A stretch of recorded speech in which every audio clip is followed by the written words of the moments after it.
Hey, what's up there, Dice Rolls? Paul here, and I'll be your DM for a while. And today, I want to show off these new Icons of the Realm Dragons of Stormwreck Isle. And if they look familiar, well, that's because they look, at least most of them look like the characters from the Dungeons & Dragons cartoon. But now I'm having problems with it because they're supposed to go with the starter set.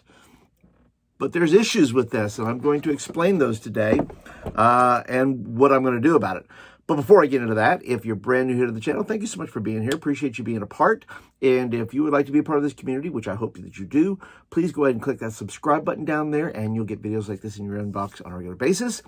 And so today, we're talking about the Icons of the Realm, which is supposed to be, like I said, for this game. The problem is that the set they have put out and the characters that are involved in the box set are nothing alike. It makes no sense to me whatsoever. And so I'm just going to break it down for you, because if you're like me and you are quick to grab nostalgia bait, which I am, I fully claim that. That's exactly what has been done here.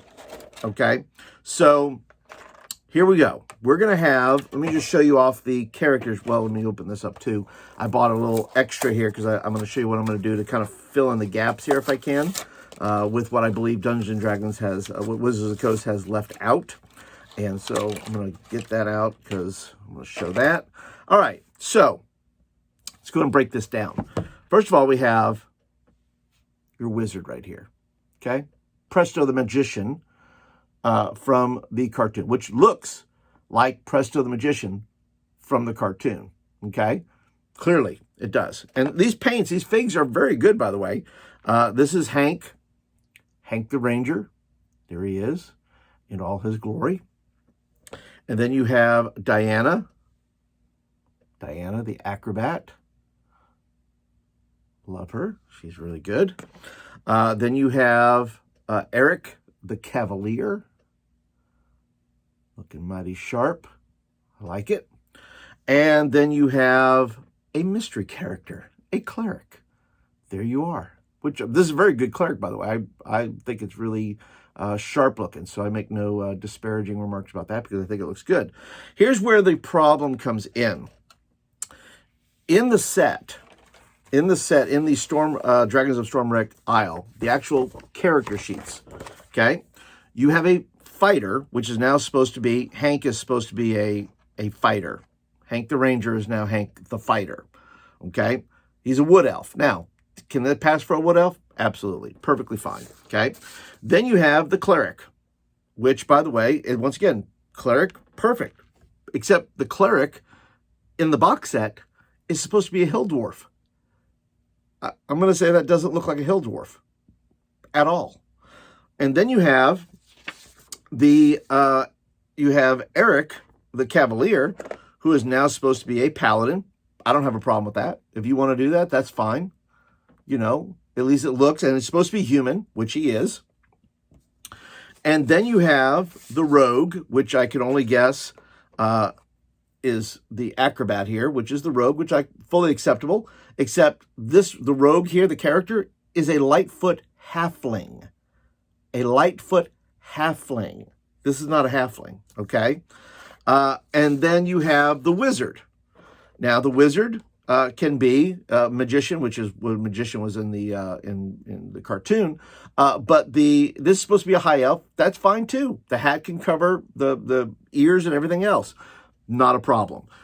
The issue is it's a convoluted thing here, because if you really wanted to match the set, because it says Storm, right? It's got Dragons of Stormwreck Isle.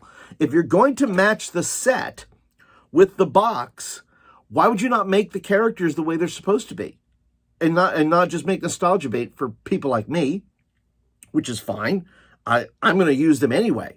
But the deal is, can we just show some consistency? That's all I'm asking for, is a little bit of consistency. So what I'm going to do is, Shield the Thief is fairly easy. from the cartoon. It's just basically a rogue with a cape on. And then you have Bobby the Barbarian, which I went ahead and bought this little one here. I'm going to show, and the reason I got it is because he's got the horned helmet, and I know he's got the battle axe there, but I'm going to go ahead and maybe chop off the blades and then add a little hot glue there and go ahead and make my club out of that, which I will hopefully be able to show you as well. So I can put this, and then you need the unicorn, which that's an easy enough fix there. But I guess the issue is, why would you not make the actual figures that are supposed to go with the starter set? I would have liked that. That would have been fine. So now what I'm going to have to do, you know what I'm going to have to do. I'm going to just go ahead and make these characters be the characters. I'm going to go ahead and get on D&D Beyond. I'm going to make every single one of the original cartoons characters, and I'm going to put those and make those my starting set characters. And then I'll add Bobby, and I'll add Shield of the Thief, and we'll have a set. And then I will just keep these in the box set. And that will be, and they won't come out of there because I'll just use those, and that'll be kind of my, reminiscent. That anytime I want to reminisce, I'll go ahead and play for new players. I'll do the Dragons of Stormwreck Isle. But that's just my thoughts, guys. You tell me, what is the problem here, Wizards of the Coast? Can you give me some comments down below? Why is this happening? Why can't we just do the thing? Why can't we just make things match? Why can't we just line things up? It doesn't make any sense to me. These are all great figs, but if you're going to tell me they'll go with Stormwreck Isle, can we not at least make them the races they're supposed to be? And, I don't know. It's just crazy. It drives me a little nuts. But you tell me in the comments, does this kind of stuff drive you nuts as well? Leave comments down below. Are you interested in this? Are you going to get these? By the way, I do recommend going to your local game store. They're actually cheaper at your game store. I think I got the set for $30, and they're more expensive on Amazon. So no link below, because I want you to go to your game store and go find those and buy them from them. All right, so that is it for today, guys. Once again, appreciate you guys being here. Be sure to click that thumbs up button. Let's mean you like the video and you want more of them. And until next time, guys, have a great day.